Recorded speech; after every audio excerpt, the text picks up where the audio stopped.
ஆனால் நபிகள் பெருமானார் ஸல்லல்லாஹு அலைஹி வஸல்லம் அவர்களை நேசிப்பது எப்படி, எந்த அளவுக்கு திருமறை குர்ஆன் நேசிக்க சொல்கிறது? நபிகள் நாயகம் எதை நேசமாக ஒத்துக்கொள்கிறார்கள் என்பது பற்றி முஸ்லிம் சமுதாயம் இன்று சரியான முறையில் தெரிந்து வைத்திருக்கவில்லை. அதனால்தான் இது போன்ற முஹம்மது ரசூலுல்லாஹ் என்ற இந்த மாநாடுகளை நடைபெறும் பொழுதெல்லாம் எங்கு பார்த்தாலும் கடுமையான எதிர்ப்புகள் இருப்பதை நாம் காண முடிகிறது. நபிகள் நாயகம் ஸல்லல்லாஹு அலைஹி வஸல்லம் அவர்களை எப்படி எவ்வளவு நேசிக்க வேண்டும் அதை புரிந்து கொள்வதாக இருந்தால், உலகில் ஒரு மனிதன் தன்னுடைய பெற்றோரை எவ்வளவு நேசிப்பான், தான் பெற்ற பிள்ளைகளை எவ்வளவு நேசிப்பான், தன்னுடைய உறுப்புகளை, அவங்களை, தன்னுடைய உயிரை எவ்வளவு நேசிப்பான் என்பதை முதலில் நாம் யோசித்து பார்க்க வேண்டும். தன்னை விட தன் பெற்றோரை நேசிப்பவன் இருக்கிறான், தன்னை விட தன் பிள்ளைகளை நேசிப்பவர்கள் இருக்கிறார்கள். அதுவெல்லாம் சும்மா பேச்சில் சொல்லிக் கொள்கிறோம். என்னை விட எனக்கு என் பெற்றோர் பெரிது, என்னை விட எனக்கு என் பிள்ளைகள் பெரிது என்றெல்லாம் பேச்சில் சொல்லிக் கொள்ளலாமே ஒழிய, உண்மையில் உயிர் போய்விடும் என்ற நிலை வரும் பொழுது தன் உயிரை காத்துக் கொண்டுதான் பிள்ளைகள் உயிர் என்ன ஆயிற்று, நாம் பிழைத்த பிறகுதான் பெற்றோர்கள் உயிர் என்ன ஆயிற்று என்று பார்ப்போமே ஒழிய, தன் உயிரை விட மேலாக மதிப்பது என்பது உலகத்தில் நடக்காத காரியம். உதாரணமாக இந்த இடத்திலே இப்பொழுது மாநாடு நடைபெற்றுக் கொண்டிருக்கிறது. அல்லாஹ் காப்பாற்ற வேண்டும். திடீரென்று இந்த இடத்தில் பூகம்பம் வருமானால் இந்த பூமி அப்படியே ஆடுகிறது. எந்த நேரத்தில் எப்படி வேண்டுமானால் உயிர் போய்விடும் என்று பயம், பீதி வருகிறது என்று வைத்துக் கொள்ளுங்கள். ஒரு பேச்சுக்கு ஒரு வினாடி என் பிள்ளையை, என் பெற்றோரை, என் சொந்தத்தை கவனித்தால் நான் பூமிக்குள் புதைந்து விடுவேன் என்ற ஒரு பயம் ஏற்படுமானால் முதலில் நம்மை நாம் காத்துக் கொள்வோம். அவரவர் ஓடிவிட்டு அந்த பக்கம் போயிட்டு தான் என் பிள்ளை எங்க, எங்க அத்தாவை எங்க, அம்மாவை எங்க, என் புருஷனை எங்க என்று சொல்வார்களே ஒழிய, பூகம்பம் நடக்கும்போது என் பிள்ளை எங்க, என் புருஷனை எங்க சொல்ல மாட்டாங்க. தான் பிழைத்த பிறகுதான் அடுத்தவரை பற்றிய சிந்தனை வரும். அப்படியானால் உலகத்தில் ஒருவன் எதை நேசிக்கிறான்? உயிரைத்தான் நேசிக்கிறான். உயிரை விட மேலான ஒன்று உலகத்தில் ஒரு மனிதனுக்கு இருக்கவே முடியாது. உயிருக்கு விலை என்ன? யாராவது உயிருக்கு விலை சொல்ல முடியுமா? இந்த அவயங்களுக்கு விலை சொல்லிடலாம். கிட்னி இத்தனை லட்சம் வித்து போடுறான். ஒரு மொசாவரை கூப்பிட்டு 100 கோடி ரூபாய் தர ஒரு கணத்தான தந்துருவான். 100 கோடியில கிடைக்கும், ஒரு கண் போன போயிட்டு போதும் தந்துருவான். 1000 கோடி டாலர் தருகிறேன், உயிரைத்தா, யாராவது தருவானா? எத்தனை கோடி டாலர்கள் கொடுத்தாலும் உயிரை ஒருவருக்கு ஏன் கொடுக்க மாட்டான்? எப்படி பயன்படுத்துறது? உயிர் இருந்தா தானே அதை பயன்படுத்த முடியும். எத்தனை கோடிகள் கொடுக்கப்பட்டாலும் உயிரை ஒருவன் கொடுக்க மாட்டான். அவ்வளவு நேசிக்கிறான் உயிரை. உயிரை நேசிக்காதவன் உலகத்தில் இருக்கவே மாட்டான். உச்சகட்டமாக உயிரை நேசிக்கிறான். அந்த உயிருக்கு என்ன விலை? உயிரை விலையாக தர வேண்டும். திருமறை குர்ஆன் சொல்கிறது. ரப்பு, இந்த உயிரை தந்த ரப்புல் ஆலமீன் அந்த உயிருக்கு ஒரு விலை வைக்கிறான். குர்ஆன்ல இருக்கு. என்ன விலை? இன்னல்லாஹ் அஷ்தரா மினல் முஃமினீன அன்ஃபுஸஹும் வ அம்வாலஹும் பிஅன்ன லஹுமுல் ஜன்னah. உனக்கு சுவர்க்கம் வேண்டுமானால் அதற்குண்டான விலை உன் உயிர் தான் அப்படிங்கிறான் அல்லாஹ் குர்ஆன்ல. சொர்க்கத்துக்கு என்ன விலை? எந்த உயிரை தந்தால் தான் சொர்க்கத்தை தருவேன். இன்னல்லாஹ் அஷ்தரா மினல் முஃமினீன அன்ஃபுஸஹும், ஈமான் உள்ளவர்களுக்கு அவர்களுக்கு சொர்க்கம் வேண்டுமானால் அதற்குண்டான விலை உயிர் அப்படிங்கிறான் அல்லாஹ். அப்ப இந்த உயிரை கொடுத்துதான் சுவனத்தை பெற முடியும். சுவனத்திற்கு ஈக்குவலானது உயிர். சொர்க்கத்துக்கு ஈக்குவல் என்னது? நம் உயிர் தான் சொர்க்கத்துக்கு ஈக்குவலானது. அந்த உயிரை விட மேலானவர் யார்? நபிகள் நாயகம் ஸல்லல்லாஹு அலைஹி வஸல்லம். நேசிப்பதுனா என்ன? சும்மா சொல்வதல்ல. சொல்வதான் அஷ்ஹது அன்ன முஹம்மது ரசூலுல்லாஹ் சொல்லப்படுத. நீ என்ன சொல்றது? இன்றைக்கு உலகத்தில் ஒரு வார்த்தை மனிதன், சிறந்த மனிதனை சொல்லப்படுகிறது என்றால் அது நபிகள் பெருமானாரைத்தான். நம்ம இன்னைக்கு முஹம்மது ரசூலுல்லாஹ் மாநாடுங்கிறோம். முஹம்மது ரசூலுல்லாஹ் எப்ப எத்தனை சொல்லப்படுது ஒரு நாளைக்கு? ஒரு பள்ளிவாசலில் அஷ்ஹது அல்லா இலாஹ இல்லல்லாஹ் வ அஷ்ஹது அன்ன முஹம்மது ரசூலுல்லாஹ் 5 தொழுகைக்காகவும் பாங்கு சொல்லப்படுகிறது. ஒவ்வொரு பாங்கிலும் 2 விடுத்தம் முஹம்மது ரசூலுல்லாஹ் என்று சொல்லப்படுகிறது. அப்ப ஒரு பள்ளியில் ஒரு நாளைக்கு 10 முறை முஹம்மது ரசூலுல்லாஹ், காமத்தில் 10 தரும், அதிலே முஹம்மது ரசூலுல்லாஹ் 2 வாட்டி வரும். ஒரு நாளைக்கு ஒரு பள்ளிவாசலில் 20 முறை முஹம்மது ரசூலுல்லாஹ் என்று சொல்லப்படுகிறது. அப்படியானால் இது சாதாரண விஷயமா? எந்த அவுலியாக்கள் பெயர் சொல்லப்படலையே, இமாம்கள் பெயர் சொல்லப்படலையே, எவ்வளவு பெரிய ஷேக் கொம்பனா இருக்கட்டுமே அவர் பெயர் சொல்லப்படுதா? அடே, முஹம்மது ரசூலுல்லாஹ் என்பதை தொழுகைக்கும் அழைக்கும் சட்டத்தில் தொழுகைக்காக எந்த வார்த்தை அழைக்கப்படுகிறது அதில் இடம்பெற வேண்டும் என்று சொல்லப்பட்டு முஹம்மது ரசூலுல்லாஹ் 20 முறை ஒரு நாளைக்கு ஒரு பள்ளியில் சொல்லப்படுகிறது. இந்த ஊரில் எத்தனை பள்ளி? ஒரு மாவட்டத்தில் எத்தனை பள்ளிவாசல்?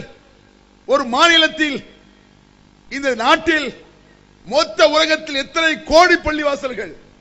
அப்படியானால் எத்தனை கோடான கோடி முறை முஹம்மது ரசூலுல்லாஹ் என்று சொல்லப்படுகிறது என்று கவனத்தில் கொள்ளுங்கள். சும்மா இல்ல முஹம்மது ரசூலுல்லாஹ் என்பது. முஹம்மது ரசூலுல்லாஹ் என்பது சாதாரண விஷயம் கிடையாது. நபிகள் பெருமானார் ஸல்லல்லாஹு அலைஹி வஸல்லம் அவருடைய ஒவ்வொரு வார்த்தைகளும், அவர்கள் பேசிய பேச்சுக்கள் சாதாரண விஷயமாக நினைத்து விடாதீர்கள். நபிகள் நாயகம் ஸல்லல்லாஹு அலைஹி வஸல்லம் அவர்கள் இஸ்லாத்தை மக்கள் மத்தியில் ஆரம்பத்தில் எடுத்துச் சொல்கிறார்கள். எப்படி எடுத்துச் சொன்னார்கள் என்று ஒன்ற விஷயத்தை சொல்லிவிட்டு ரசூலுல்லாஹ்வுடைய சிறப்புக்கு நேசப்படுவதற்கு பல காரணங்களை எடுத்து சொல்கிறேன். முதலில் நபிகள் நாயகம் ஸல்லல்லாஹு அலைஹி வஸல்லம் அவர்கள் சொன்னது லா இலாஹ இல்லல்லாஹ் முஹம்மது ரசூலுல்லாஹ் என்ற வார்த்தை கிடையாது. முதலில் லா இலாஹ இல்லல்லாஹ் என்று சொல்லிவிடவில்லை, முஹம்மது ரசூலுல்லாஹ் என்றும் சொல்லிவிடவில்லை. ஹிக்மத் என்று சொல்வார்கள், விவேகமாக கூப்பிடுவது. முதலில் விவேகமாக ஒன்றை கூப்பிடுவது ஹிக்மத். இஸ்லாத்தில் குர்ஆன்ல சொல்றான் அல்லாஹ், நபியே இந்த மக்களுக்கு இஸ்லாத்தை அழைக்கும் பொழுது விவேகமாக அழைக்க வேண்டும் என்பது அல்லாஹ்வுடைய கட்டளை. விவேகமாக அழைப்பது. எப்படி அழைத்தார்கள் நபிகள் பெருமானார்? சகோதரர்களை யோசித்து பாருங்கள். அந்த மக்களை எல்லாம் ஒரு இடத்திற்கு கூட்டுகிறார்கள். ஒரு மலைக்கு பக்கத்தில் கூட்டுகிறார். கூப்பிட்டான எப்படி வந்தான்? இன்றைக்கு நாம எல்லாம் ஒரு ஜமாத்தா இருக்கிறோம், நெட்வொர்க் இருக்குது, எல்லாருக்கும் தகவலை கொடுக்கிறோம், வர்றீங்க. எந்தவித நெட்வொர்க்கும் கிடையாது, எந்தவித கூட்டு செயல்பாடும் கிடையாது. தனிநபராக இருந்து நபிகள் நாயகம் ஸல்லல்லாஹு அலைஹி அவர்கள் அனைவரும் வாருங்கள் என்று ஒரு அழைப்பு. யாரும் முஸ்லிம் கிடையாது, இஸ்லாத்தை சொல்லவில்லை, வெறும் முகம்மதாக அழைக்கிறார் நபிகள் நாயகம் ஸல்லல்லாஹு அலைஹி வஸல்லம்.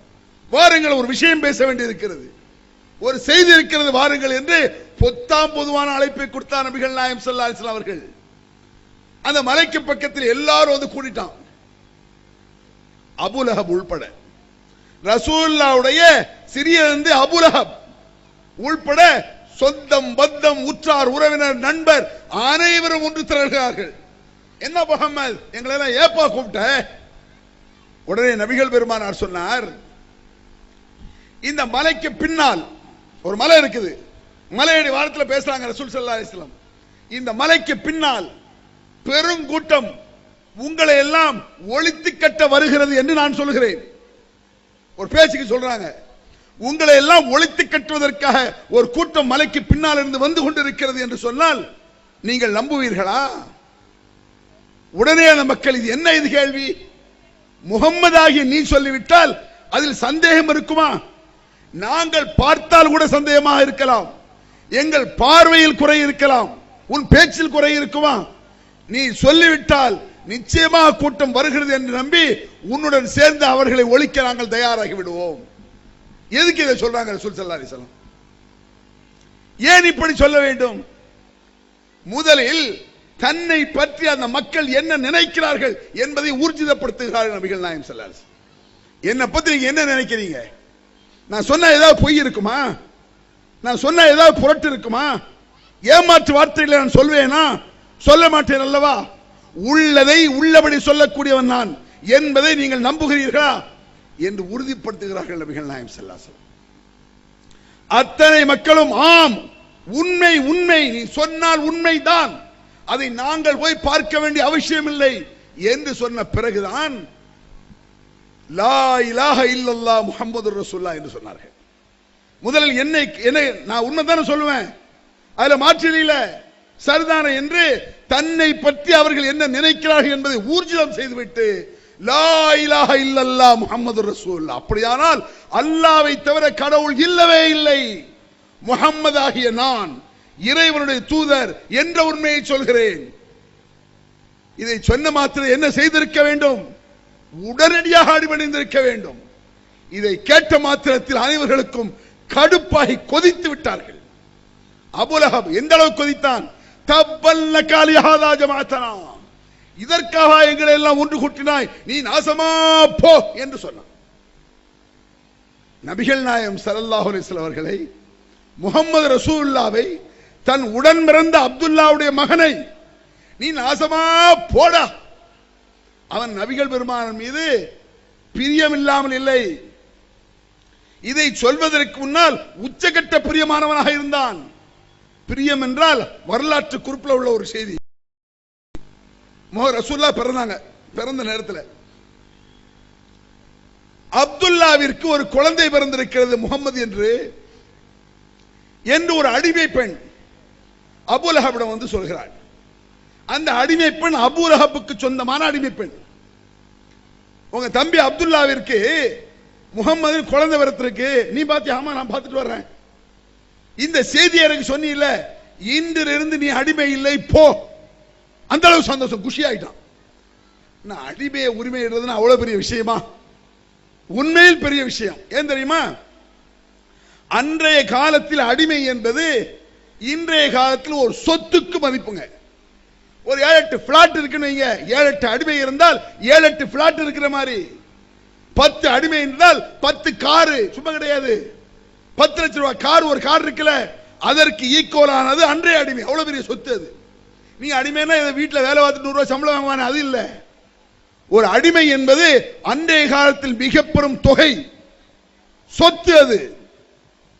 உதாரணமா நான் இருக்கேன், ஏன்ட்ட ஒரு 10-15 கார் இருக்கு.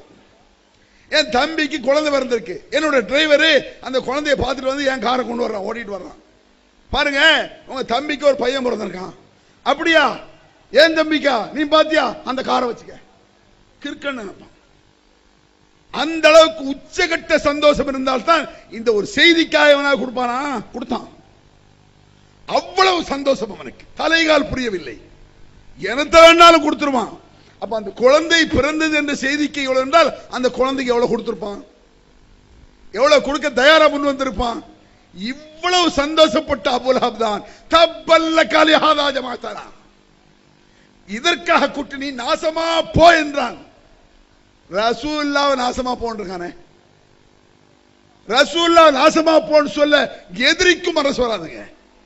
கரெக்டா கவனிச்சான. ஏன் தெரியுமா? அல்லாஹ் சொல்றான், இந்த வாசகம் உலகத்தில் வேற யாருக்கும் பொருந்தாத வாசகம் அது. லஅல்லக பாகிஉன் நஃப்ஸக அல்லா யகூனு முஃமினீன், இவர்கள் எல்லாம் ஈமான் கொள்ளவில்லை என்பதற்காக முகம்மதே உம்மை நீர் மாய்த்துக் கொள்ள போகிறீரா? என்ன அர்த்தம் அதுக்கு? இவர்கள் இஸ்லாத்தை ஏற்றுக்கொள்ளவில்லை, அப்படி ஏற்றுக்கொள்ளாவிட்டால் இவர்கள் நரகம் போவார்கள். அவர்கள் நரகம் போவது இவருக்கு கலக்கமாக இருக்கிறது. தான் பெறக்கூடிய சோனத்திற்கு இவன் வர மறுக்கிறாரே, நான் சோனத்திலும் நான் எடுத்துச் சொல்லக்கூடிய இந்த மக்கள் நரகத்திலுமா என்னால் ஜீரணிக்க முடியவில்லை என்கிறார் நபிகள் பெருமானார். நான் பெறக்கூடிய சோனத்தை இவன் அடைய வேண்டும், அவன் நரகத்தில் வீழ்ந்துவிடக் கூடாது என்று கவலை நொந்து நொம்பலப்படுகிறார். நீ நொந்து நொம்பலப்பட வேண்டாம் என்று அல்லாஹ் சொல்கிறான். லஅல்லக பாகிஉன் நஃப்ஸக அல்லா யகூனு முஃமினீன், இவர்கள் இஸ்லாத்தை ஏற்றுக்கொள்ளவில்லை என்பதற்காக உம்மை நீர் மாய்த்துக் கொள்ள வேண்டாம். இப்படி உலகத்தில் எவனாவது கவலைப்படுவானா? யாரா இருக்கட்டும், எவ்வளவு பெரிய நல்லவரா இருக்கட்டுமே, எவ்வளவு நம்மளே இருக்கோம், மார்க்கத்தை சொல்றோம், கேட்கல கவலையா படுவோம், கோவப்படுவோம். கேட்ட கேள்வி கேட்காட போய் தொலைடா, அப்படிதான் வரும் நம்மளுக்கு. அப்படி நினைத்தவர்கள் அல்ல நபிகள் நாயகம். இவன் சோனத்திற்கு வரமாட்டானா என்று ஏங்கினான், அதற்காக நொந்தார். அதற்காக கவலைப்பட்டார். அப்படிப்பட்ட நபிகள் நாயகம் எப்படி மனசுல வைக்கிறது அவரை தூக்கி அவுலியாக்களையும் ஷேகுமார்களையும் முன்னோர்களையும் உள்ளத்தில் வைத்திருக்கிறீர்களே, அது போலவா நபிகள் பெருமானார்? அவுலியாக்களுக்குள்ள இடம் தானா முகமதுக்கு? நபிகள் பெருமானாருக்கு உள்ளத்தில் எந்த இடம்? என் உயிருக்கு மேலாக நான் வைக்க வேண்டும் என்று இஸ்லாம் சொல்லுகிறது. என் உயிருக்கு மேலாக நபிகள் பெருமானாரை வைக்காவிட்டால் அல்லாஹ்க்கு கோபம் வந்துச்சுல்ல. இதற்காக எங்களை ஒன்று திரட்டினாய், நாசமா போனான அபு ஜஹல் அபு லஹப், அல்லாஹ் கோபம் வந்துருச்சா? என்னுடைய தூதரை பார்த்து நாசமா போவா? தப்பத் யதா அபி லஹபின், இந்த அபூ லஹபுடைய கரங்கள் நாசமாகட்டும், அவன் அழியட்டும் ஒளியட்டும். கோபம் அல்லாஹ்க்கு பாருங்க. என்னுடைய தூதரை பார்த்து நாசமா போவா? ஏன்னா உயிருக்கு மேல நான் அனுப்பி விட்டுருக்கேன். ஒவ்வொரு முஸ்லிமுடைய உயிருக்கு மேல். ஏன் ஒரு உயிர் அல்ல, இந்த உலகத்தில் வாழ்ந்து சென்ற கோடான கோடி முஸ்லிம்கள், இன்றைக்கு வாழுகின்ற முஸ்லிம்கள், கியாம நாள் வரை இந்த உலகத்தில் வாழப்போகிற முஸ்லிம்கள், பல கோடி முஸ்லிம்களின் உயிரை விட மேலான நபிகள் நாயகம். எப்படி வைப்பீங்க? அப்போ உன் குடும்பத்தை விட மேலே, உன் பிள்ளைகளோட மேலா? உலக மக்கள் அனைவரை விட மேல் நபிகள் நாயகம் ஸல்லல்லாஹு அலைஹி வஸல்லம் அவர்கள் என்பது சொல்லி மாளாது. இன்னொரு விஷயத்தில் இருக்கு பாருங்க. ரசூலுல்லாஹ்வுடைய மனைவிமார், ரசூலுல்லாஹ்வுடைய தாய்மார்கள் பக்கத்தில் இருந்து பெண்கள் பகுதியில் இருந்து அதிகமான சத்தம் வருது. பெண்கள் நினைத்தால் பக்கத்தில் இருக்க சத்தத்தை கண்ட்ரோல் பண்ண முடியும், கண்டிப்பா கண்ட்ரோல் பண்ணலாம். அதுக்கு ஒரு உதாரணம் சொல்லட்டா, உங்க வீட்டில் மெகா சீரியல் நாடகம் ஓடிட்டு இருக்கு. இந்த பிள்ளைலாம் சத்தம் போட்டு என்ன செய்வீங்க? பெத்த பிள்ளைய வாய பிடிச்சிடும், நமக்கு சைத்தான வச்சுட்டு ஒரு படம் பார்க்க முடியல, முசீபத். இதுக்கு மார்க்கத்தை சொல்லும் பொழுது மட்டும் இதெல்லாம் குழந்தைங்க சத்தம் போடாத இதெல்லாம் சொல்றாங்க. ஒரு நாடகம் பார்க்கும் பொழுது குழந்தை சத்தம் போட்டா பக்கத்து, ஏமா உன் பிள்ளை வெளியே போ, ஒரு படம் பார்க்க முடியல. யோசிச்சு பாருங்க. எது பற்றி நான் சொல்லிக் கொண்டிருக்கிறேன்? உயிரை விட மேலான நபிகள் பெருமானார், ஹதீஜா பிராட்டியார், ஆயிஷா சித்திகா ரலியல்லாஹு அன்ஹா, இவர்கள் எல்லாம் நபிமாருடைய மனைவிமார். எல்லாருக்கும் தெரியும் மனைவினா என்ன. அல்லாஹ் என்ன சொல்ல தெரியுமா குர்ஆன்ல? உம்மஹாத்துல் முஃமினீன், இந்த நபியுடைய இந்த தூதருடைய மனைவிமார் முஃமின்களுக்கு தாய்மார் அப்படிங்கிறான். ஏன்? என் தூதரோடு வாழ்ந்தவர்கள், முஹம்மது ரசூலுல்லாஹ்வோடு வாழ்ந்தவர்கள், அனைத்து முஸ்லிம்களுக்கும் தாய்மார். இது சாதாரண சட்டமாக? இது எவ்வளவு பெரிய சட்டம் விளக்கட்ட அவங்கள்ட்ட ஈஸியா? ரசூலுல்லாஹ் மரணித்த பிறகு ரசூலுல்லாஹ்வுடைய மனைவிமாரை எவரும் திருமணம் செய்யக்கூடாது. காரணம் தாயுடைய ஸ்டேஜ். உதாரணமா முஹித்தீன் அப்துல் காதிர் ஜெயிலானி, அவர் மொத்த போயிட்டாரு. அவர் காலத்தில் நான் இருந்தா அவர் பொண்டாட்டிய இத்தா காலத்து பிறகு நான் கட்டிக்கலாம். யோசிச்சு பாருங்க. யாரும் கட்டலாம். இன்றைக்கு முஹித்தீன் உயிரோடு இருக்காரு, நான் மொத்தா போயிட்டேன், இத்தா காலம் முடிஞ்சு ஏன் முன்னாடி அவர் கட்டலாம். சட்டம் அது. எனக்கும் முஹித்தீனுக்கும் ஒரே சட்டம் தான், எனக்கும் ஷாலி பாஷாக்கு ஒரே சட்டம் தான், உங்களுக்கும் முஹித்தீனுக்கும் ஒரே. இமாம் ஷாஃபி, இமாம் ஹனபி, எவ்வளவு பெரிய இமாம்களாக இருக்கட்டுமே, அவர் மரணித்து அன்றைய காலத்தில் ஒரு இன்னொரு ஆளு அவர் மனைவியை இத்தா காலத்து பிறகு கட்டலாமே. ஏன்? என் பொண்டாட்டிக்கு எனக்கு என்ன சட்டமோ அதுதான் அவர் பொண்டாட்டிக்கும். இதில் மாற்றுக்கிறது யாராவது சொல்ல முடியுமா? இந்த உலகத்தில் இருக்கக்கூடிய எந்த ஆளும் போய் கேளுங்க, பதில் சொல்லுவானா? சொல்ல முடியுமா? அட எனக்கு என்ன சட்டமோ அதுதான் அவுலியாக்களுக்கும், எனக்கு என்ன சட்டமோ அதுதான் இமாம்களுக்கும். உங்களுக்குள்ள சட்டம் தான் ஒவ்வொருவருக்கும். நபிகள் பெருமானாருக்கு ஸ்பெஷல். காரணம், என் தூதரோடு வாழ்ந்தவர்கள், முஹம்மது ரசூலுல்லாஹ் என் தூதரோடு வாழ்ந்தவர்கள், அவர்களை அடுத்தவன் மனைவியாக ஏற்றுக்கொள்ள முடியாதுங்கிறான். எப்படி தூக்கி வைப்பீங்க? எப்படி நேசிப்பீங்க? ரசூலுல்லாஹ்வுடைய மனைவிமாரை உன் தாயை போல நேசிக்க வேண்டும். ரசூலுல்லாஹ்வை உன் தாயை விட பெரிதாக நேசிக்க வேண்டும். லா யுமினு அஹதுக்கும் ஹத்தா அகூன அஹப்ப இலைஹி மின் வாலிதிஹி வ வலதிஹி வன்னாஸ் அஜ்மஈன் அல்லாஹ் ரசூலுல்லாஹ் சொல்றாங்க.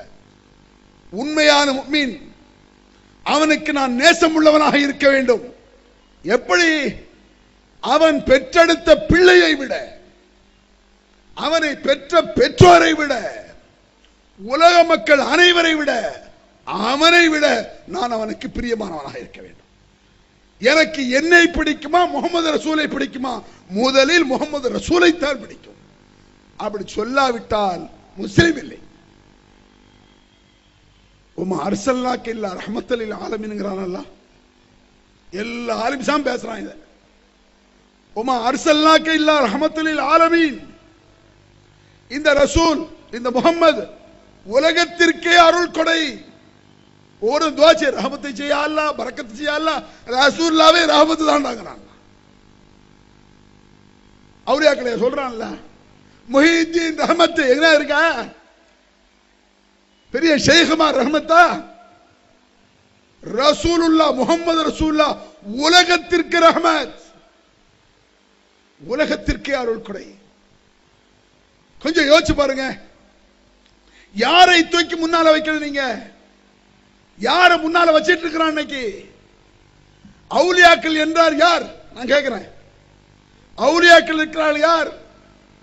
மனிதர்களால் நியமிக்க எண்ணப்பட்டவர்கள், மனிதர்களின் அனுமானம் அவுலியாக்கள் இல்லையா? நான் ஏன் முஹிதீனை சொன்னேன்? அவர் மேல எனக்கு தனிப்பட்ட கோபம்லாம் கிடையாது. ஹெட் ஆஃப் தி டிபார்ட்மெண்ட் அவர் தான், அதான் அவரை தூக்கிறது. முஹிதீன் அப்துல் காதிர் ஜிலானி இருக்கார்ல, அவர் வலி இல்லாவா? ஆமாம். யார் சொன்னா? மக்களுடைய அனுமானம். ஞாபகம் வச்சுக்கங்க. முஹிதீன் வலி இல்லா என்று அல்லாஹ் சொல்லிட்டான். அல்லது அவர் தூதர் சொன்னார்களா? மக்களின் அனுமானம், யூகம். அவுலியாக்கள் எல்லாம், இவர்கள் எல்லாம் அவுலியாக்கள் என்று சொல்வது மக்களுடைய அனுமானம். ரசூலுல்லாஹ் முஹம்மது சொன்னது மக்களின் அனுமானமா? அல்லாஹ்வின் தீர்ப்பு. அல்லாஹ்வுல சொல்றான், முஹம்மதுர் ரசூலுல்லாஹ். குர்ஆன்ல 2-3 இடத்துல வருது. முஹம்மது அல்லாஹ்வுடைய தூதர். முஹம்மது அல்லாஹ்வுடைய தூதர் சொல்றது யாரு? ரசூலுல்லாஹ் கேக்குறாங்க, அந்த மக்கள் இடத்திலே நபியே நீர் கேளு. என்ன கேள்வி தெரியுமா? லபிஸ்து ஃபீக்கும் உம்ரன் மின் கப்லிஹி அஃபலா தஅகிலூன் என்று கேள். அந்த மக்கள்ல போய் கேளு நபியே. அல்லாஹ் கேட்க சொல்றான். அல்லாஹ்வுடைய கட்டளை, லபிஸ்து ஃபீக்கும் உம்ரன் மின் கப்லிஹி அஃபலா தஅகிலூன். உங்களோடு நான் எத்தனை காலங்கள் வாழ்ந்திருக்கிறேன், யோசித்து பார்க்க மாட்டீர்களா?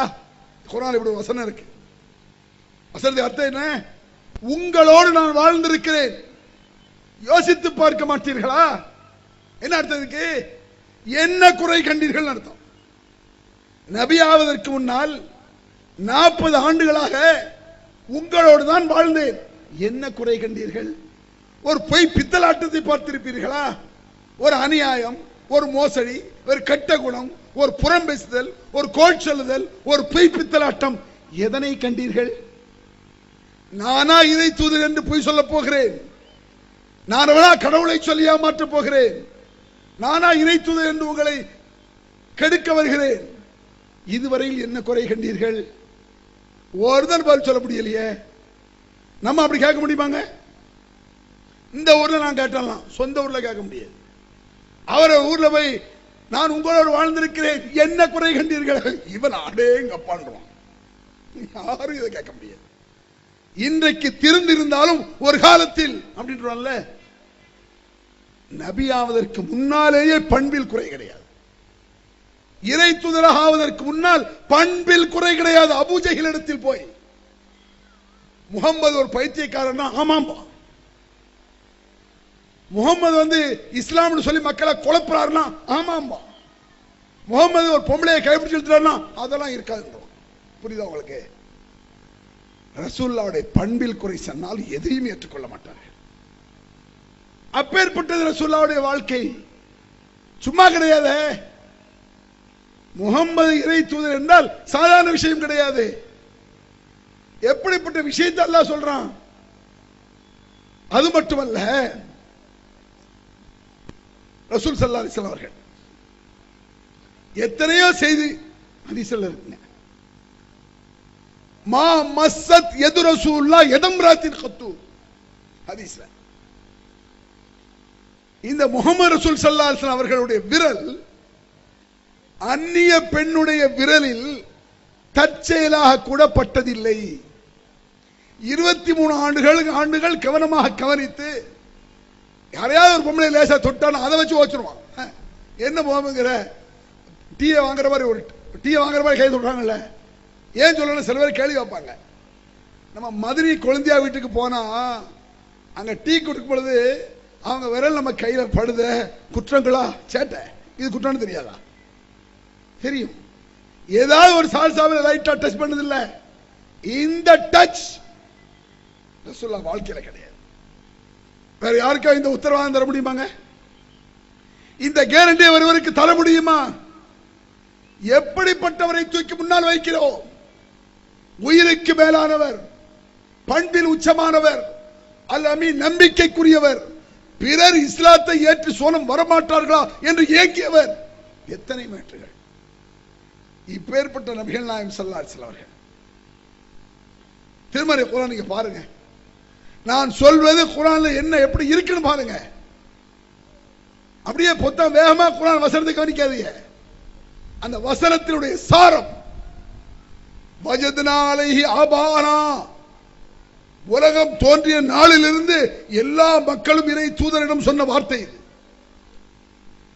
இந்த உலகத்திற்கு வந்த அனைத்து தூதர்கள் முன்னிலையிலும் அந்த மக்கள் சொன்ன வாதம், தர்க்கம் இது. என்ன வாதம்? வஜத்னா அலைஹி ஆபானா, எங்கள் முன்னோர்கள் எதை செய்தார்களோ அதைத்தான் நாங்களும் செய்கிறோம். நீங்க சொல்லி பாருங்க, வேற என்ன ஆதாரம் சொல்லுவாங்க?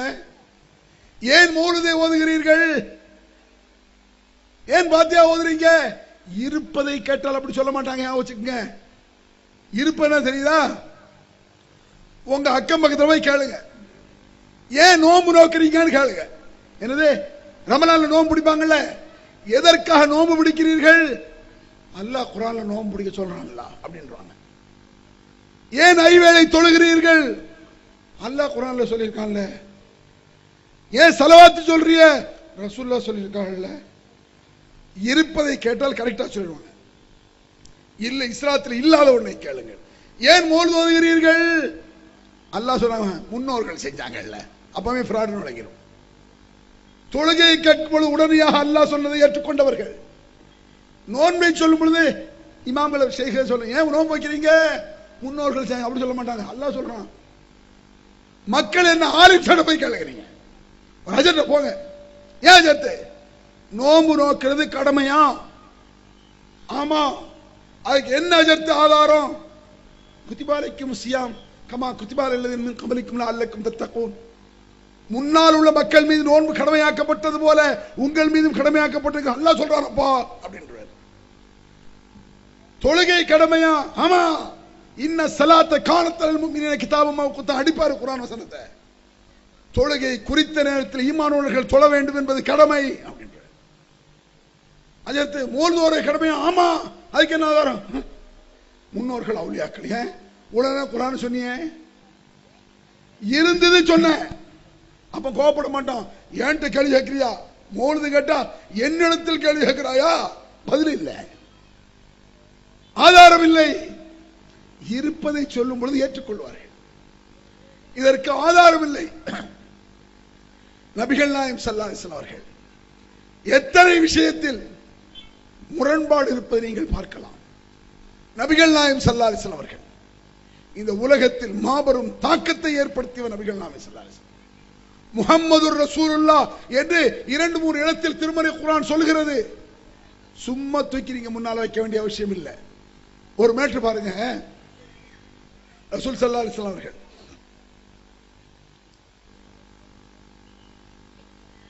இந்த உலகத்தில் சஹாபா பெருமக்களுக்கு மாபெரும் தாக்கத்தை ஏற்படுத்திய நபிகள் நாயகம் ஸல்லல்லாஹு அலைஹி வஸல்லம் அவர்கள். அந்த ஒரு மேட்டர் சொல்லத்தான் டைம், அதனால நான் ஷார்ட்டுக்கு வந்துட்டேன். என்ன விஷயம்னா, ரசூல் ஸல்லல்லாஹு அலைஹி வஸல்லம் அவர்களுடைய மரண செய்தி அப்படி வச்சுக்குவோம். ரசூலுல்லாஹ் ஆரம்பத்தில் இஸ்லாத்தை சொன்ன செய்தி. தர்க்க ரீதியாக விவேகமாக அற்புதமாக அழகான முறையில் அழைத்த செய்திகள் கொஞ்சம். அங்கே வாழ்ந்த சஹாபா பெருமக்களை எல்லாம் சொல்ல போனால் நரகத்திற்கு உரியவர்களாக இருந்தவர்கள் அவர்கள். நரகத்தின் ஓரத்தில் கிடந்தார்கள் சஹாபாக்கள். அல்லாஹ் குர்ஆன்ல சொல்றான். பார்த்தீர்களா, சஹாபாக்கள் நரகவாதி என்று விட்டார்கள் சொல்லல, நான் சொல்லல, குர்ஆன்ல இருக்கு. அல்லாஹ் சொல்றான், நரகத்தின் விளிம்பில் கிடந்தார்கள் அவர்கள். யாரு? சஹாபாக்கள். அன்கதக்கும் மின்ஹா, நரகத்திலிருந்து காப்பாற்றினான் அல்லாஹ். இந்த முஹம்மது ரசூல் வழியை ஏற்றுக்கொண்டதால் நரகத்திலிருந்து காப்பாற்றி சொர்க்கத்துக்கு, அதாவது மிக பெரும் நரக கூட்டத்தை சூரத்தின்பால் இழுத்துக் கொண்டு வர காரணமாக இருந்தவர் நபிகள் நாயகம். நேர்வழி காட்டியது அல்லாஹ்வாக இருந்தாலும் அதை புரிய வைத்த பெருமை நபிகள் பெருமானாருக்கு இல்லையா? அப்படிப்பட்ட நபிகள் நாயகம் மரணமாகி விட்டார்கள், மௌத்தாயிட்டாங்க. மனசு ஜீரணிக்குமா? யாருக்குமே ஜீரணிக்க முடியாது. திடீர் அட்டாக், திடீர் மரணம், அதிர்ச்சி ஆயிடுவாங்க. ஒரு ஆளு கஷ்டப்பட்டு கிடந்து நோயாய்ப்பட்டு துன்பப்பட்டு மௌத்தானா பெருசா தெரியாது.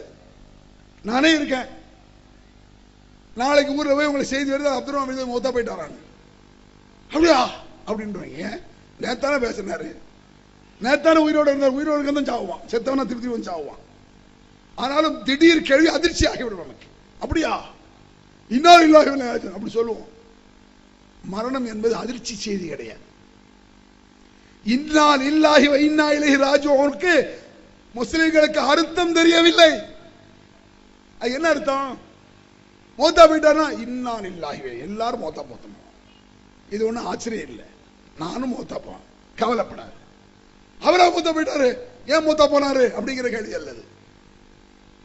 இப்படி மரணம், திடீர் மரணம் பயங்கர கஷ்டத்தை ஏற்படுத்தும்.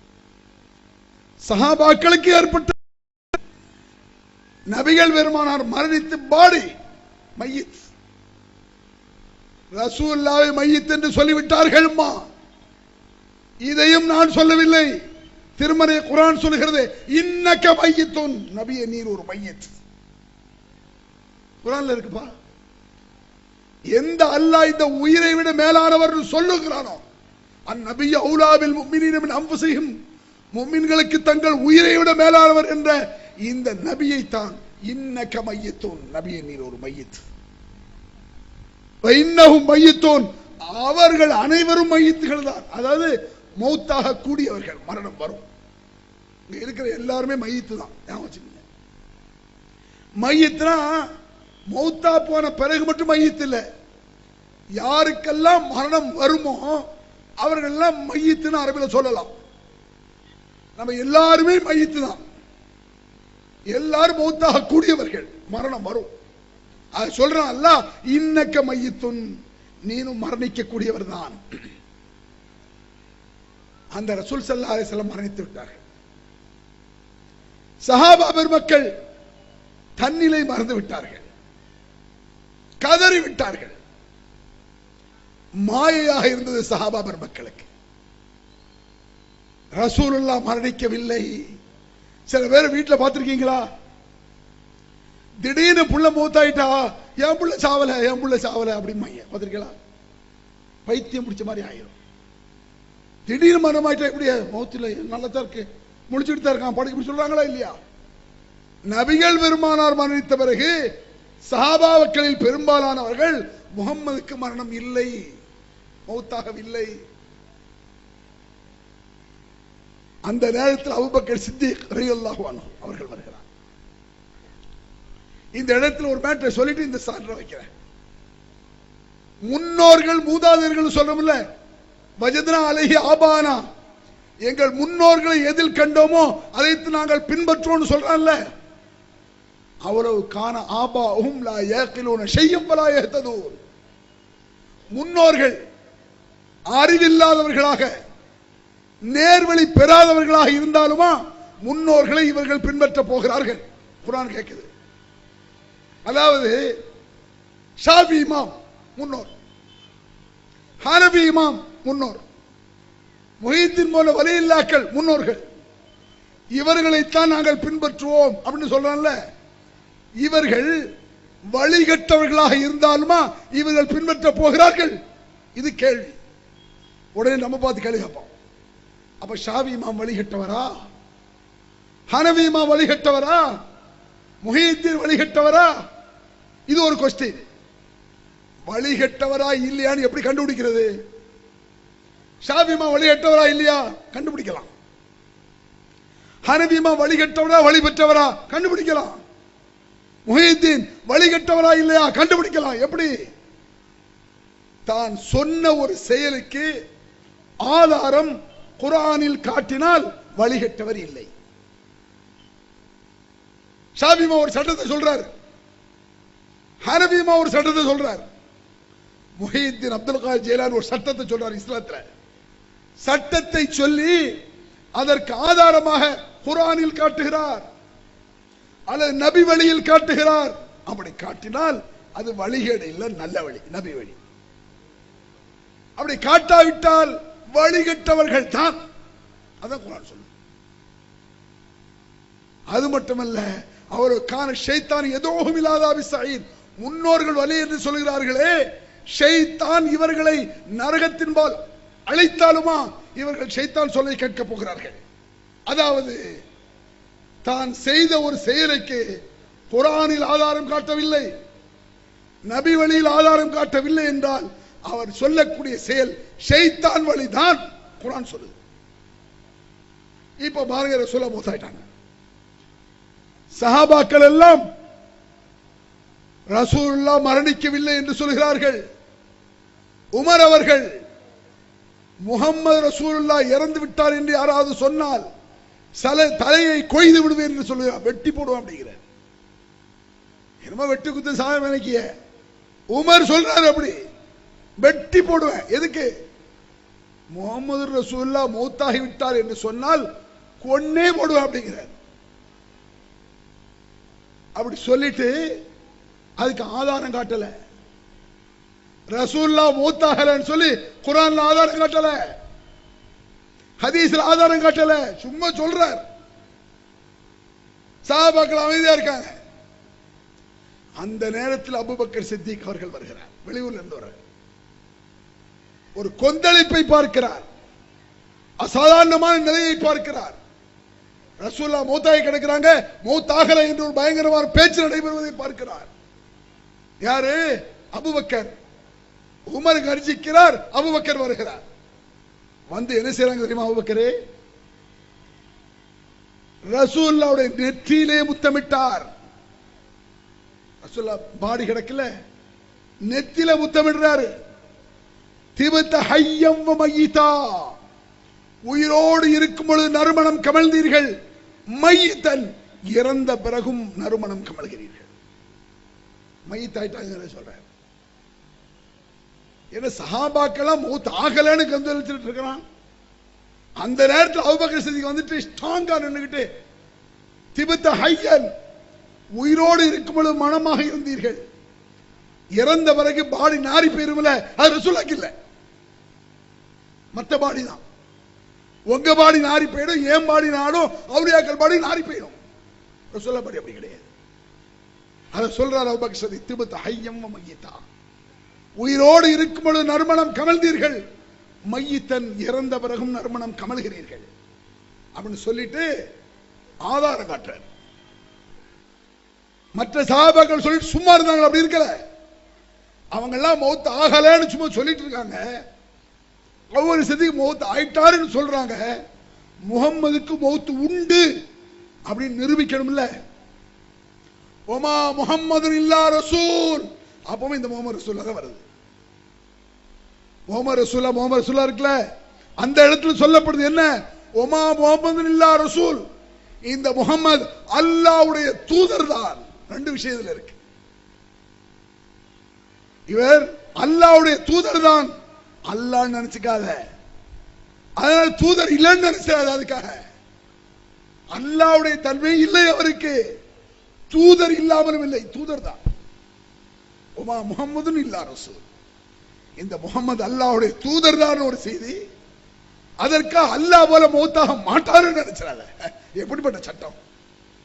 இந்த வசனத்தை சொல்கிறார் அபூபக்கர் சித்திக். உமா முஹம்மது இல்லா ரசூல், இந்த வசனம் எப்பொழுது இறங்கியது? ரசூலுல்லாஹ் மௌத்தா போற இறங்குமா? உயிரோடு இருக்கும்போது இறங்கி இருக்கணும். எப்ப இறங்கிச்சு? உஹது போர்க்களத்தில்.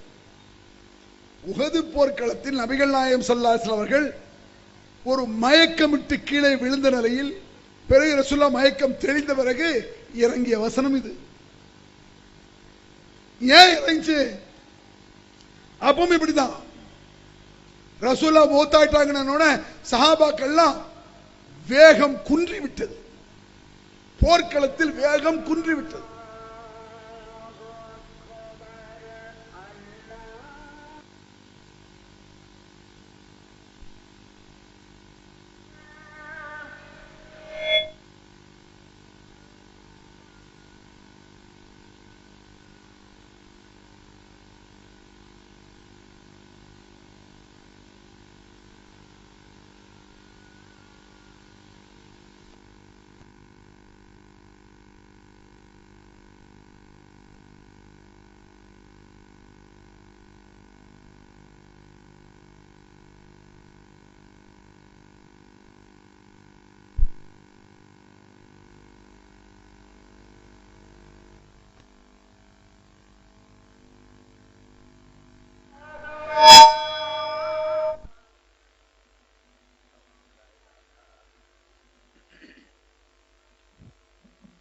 அன்பிற்குரிய சகோதரர்களே, உமர் ரலியல்லாஹு அன்ஹு அவர்கள் ரசூலுல்லாஹ்விற்கு மரணம் இல்லை, மௌத் வரவில்லை என்று கருத்தை சொல்கிறார். மௌத் கிடையாதுங்கிற மாதிரி. அபூபக்கர் சித்திக் ரசூலுக்கு மௌத் உண்டு என்ற கருத்தை சொல்கிறார். சொல்லிவிட்டு இந்த வசனத்தை ஆதாரமாக காட்டுகிறார். உஹது போர்க்களத்தில் இறங்கியது இந்த முகமது அல்லாஹ்வுடைய தூதரை தவிர வேறில்லை. இதற்கு முன்னால் எத்தனையோ தூதர்கள் வந்திருக்கிறார்கள். அதுபோல இவர் கொல்லப்பட்டால், மரணித்து விட்டால் உங்கள் பழைய மார்க்கத்திற்கு திரும்பி விடுவீர்களா அப்படின்னு அல்லாஹ் சொன்னது ரசூலுல்லாஹ் வாயிலிருந்து வந்த வசனம் தானே அது. ரசூலுல்லாஹ் என்ன கேட்பாங்க? ஓதுல வஹி வஹினா என்ன, அல்லாஹ் சொல்றதுனா என்ன, ரசூலுல்லாஹ் வாயிலிருந்து வந்தாவணும். மொத்த குர்ஆனும் நபி வழிதான், ஞாபகம் இருக்கட்டும். மொத்த குர்ஆன் என்னது? நபி வழி. நபியின் வாயின் வழியில் வந்ததுதான் குர்ஆன். அந்த நபி என்ன சொல்றார்? என்ன சொல்றாங்க? உமா முஹம்மதுன் இல்லா ரசூல், உயிரோடு இருக்கவளை நடத்தி காட்டிட்டான் அல்லாஹ். இந்த முகமது அல்லாஹ்வுடைய தூதரை தவிர வேறில்லை. என் போன்ற பல தூதர்கள் வந்திருக்கிறார்கள். அவர்கள் இறந்து விட்டால், கொல்லப்பட்டு விட்டால் உங்கள் மார்க்கத்திற்கு ஓடி விடுவீர்களா? பழைய மார்க்கத்துக்கு. யாருக்கா இஸ்லாத்தில் வந்தீங்க? நான் உயிரை விட மேல்தான், ஆனால் இஸ்லாத்தில் வந்தது அல்லாஹ்வுக்காக இருக்க வேண்டும்.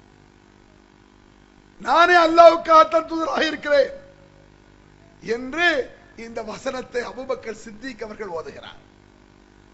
அப்போ உமர் ரலியல்லாஹு அன்ஹு அவர்கள் சொன்ன வார்த்தை தவறானது, அபூபக்கர் சித்திக் சொன்ன வார்த்தை சரியானது. காரணம், ஆதாரம் குர்ஆனில் காட்டப்பட்டது. ஒரு சஹாபியே ஒரு கருத்தை சொன்னாலும் குர்ஆனில் ஆதாரம் காட்டப்படாவிட்டால், நபி வழியில் ஆதாரம் காட்டப்படாவிட்டால் அது இஸ்லாத்தில் உள்ள கருத்து அல்ல. ஒரு அபூபக்கர் சித்திக் ஆதாரம் காட்டுகிறார். அந்த ஆதாரத்தை காட்டிய மாத்திரத்தில் உமர் அவர்கள் தன் தவறை உணர்ந்து கொள்கிறார், சஹாபாக்கள் உணர்ந்து கொள்கிறார்கள். உண்மைதான், நபியை நேசிக்கணும் சும்மா கிடையாது, இஸ்லாத்தின் சட்டத்தை நேசிக்க வேண்டும். உதாரணமாக எனக்கு என் பெற்றோர் முக்கியமா, அவுலியாக்கள் முக்கியமானு கேட்டா என் பெற்றோர் தான் முக்கியம் அப்படி சொல்லுவேன். முஹியுத்தீன் அப்துல் காதிர் ஜெயிலானி உனக்கு வேணுமா, உன் பெற்றோர் வேணுமா? பெற்றோர் தான் வேணும். ஏன்? அல்லாஹ்வுல குர்ஆன்ல சொல்றான், அனிஷ்குர்லி வலிவாலிதைக்க, எனக்கு நன்றி செலுத்துங்கள். அடுத்தபடியாக உங்கள் பெற்றோருக்கு நன்றி செலுத்துங்கள். அவுலியாக்களுக்கு இல்ல, இமாம்களுக்கு இல்ல, எனக்கு நன்றி செலுத்துங்க. அனிஷ்குர்லி அல்லாஹ் சொல்றான், எனக்கு நன்றி செலுத்துங்கள். வலிவாலி தைக்க, உங்கள் பெற்றோருக்கு நன்றி செலுத்துங்கள். அல்லாஹ்வுக்கு அடுத்தபடியா நன்றி பெற்றோருக்கு தான். அல்லாஹ்வுக்கு அடுத்தபடியா பிரியா ரசூலுல்லாஹ்க்கு தான். நன்றி பெற்றோருக்கு, முஹப்பத், பிரியம், நேசம் ரசூலுல்லாஹ்வுக்கு. அந்த அளவுக்கு சொல்றான். அப்போ உங்கள் பெற்றோர் உனக்கு வேணுமா, முஹீத் அபுஜஹல் வேணுமா? பெற்றோர் தான் வேணும். பெற்றோர் வேண்டுமா, பெருமானாரா? பெருமானார் தான் வேணும். அந்த என்னை விட, என் பெற்றோரை விட, நான் பெற்ற பிள்ளைகளை விட, என் உயிரை விட நமக்கு மேல் நபிகள் பெருமானார். காரணம், உலகத்திற்கே அருள் கொடை நபிகள் பெருமானார். ரஹ்மத் லில் ஆலமீன். உலகத்திற்கே அருள் கொடை. உயிரை விட, என் உயிரை விட மேலானவர் நபிகள் பெருமானார். என் பெற்றோரின் உயிரை விட மேலானவர். என் பிள்ளைகளின் உயிரை விட நினைக்கணும். ஓராள் நினைச்சு பாருங்க. என் உயிரை விட, என் புள்ள உயிரை விட, என் பெற்றோரை விட, என் மனைவி உயிரை விட, என் புருஷ உயிரை விட ரசூலுல்லாஹ் பெருசு. அப்படி நினைச்சாதான் நபியை நேசிக்கிறாய். அப்படி நேசித்தால்தான் முஸ்லிம். அதுதான் குர்ஆன் சொல்லுது. இல்லை என்றால் முஸ்லிம் என்ற சொல்லுக்கு தகுதியற்றவர்கள். யா அய்யுஹன் நபியு ஹஸ்புக்கல்லாஹு வ மன் இத்தபாக மினல் முஃமினீன்.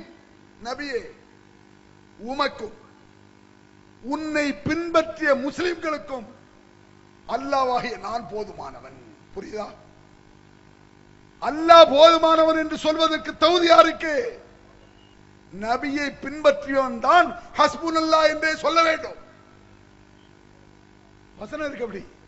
நபியே, உமக்கும் உன்னை பின்பற்றியவருக்கும் நான் போதுமானவன். ரசூலுல்லாஹ்வை பின்பற்றாமல் அல்லாஹ் போதுமானவன் என்று சொன்னால் அது பொய். எல்லாரும் அல்லாஹ் போதுமானவன் சொல்ல முடியுமாங்க? நான் கேட்கிறேன். அல்லாஹ் குர்ஆன்ல அப்படி சொல்லி காட்டுறான்.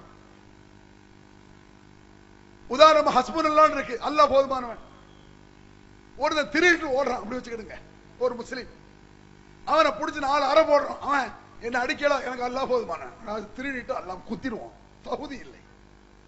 கள்ளத்தனம் செஞ்சுக்கிட்டு, அயக்கத்தனம் செஞ்சுக்கிட்டு, பொய்ய சொல்லிக்கிட்டு, இமாம்களை உள்ளத்தில் வைத்துக் கொண்டு, அவுலியாக்களை உள்ளத்தில் வைத்துக் கொண்டு, என்ன ஹுப்புன் நபி, நபியை பின்பற்ற நபியின் பிரியம். ஒரு இமாமுக்கு உள்ள இடம் தானா முகமது ரசூலுல்லாஹ்விற்கு? என் பெற்றோருக்கும், என் பிள்ளைகளுக்கும், என் உயிருக்கும் மேலான ஒரு இடம் நபிகள் பெருமானாருக்கு. அப்படி இருந்தால் தான் நபியை நேசிப்போம். அப்படி நேசித்தால் தான் முஃமின் என்று நபிகள் பெருமானார் சொன்னது. லா யுமினு அஹதுக்கும் ஹத்தா அகூன அஹப்ப இலைஹி மின் வாலிதிஹி வ வலதிஹி வன் நாஸி அஜ்மஈன். உண்மையான முஃமின் தன்னை விட, தான் பெற்ற பெற்றோரை, தான் பெற்ற பிள்ளைகளை விட, தன்னை பெற்ற பெற்றோரை விட, உலக மக்கள் அனைவரை விட என்னை நேசித்தால் அவன் ஒரு முஃமின். அது போன்ற முஃமின்களாக அல்லாஹ் நம் அனைவரும் ஆக்கியருள்வாரா என்று சொல்லி முடித்துக் கொள்கிறேன். அல்ஹம்துலில்லாஹ்.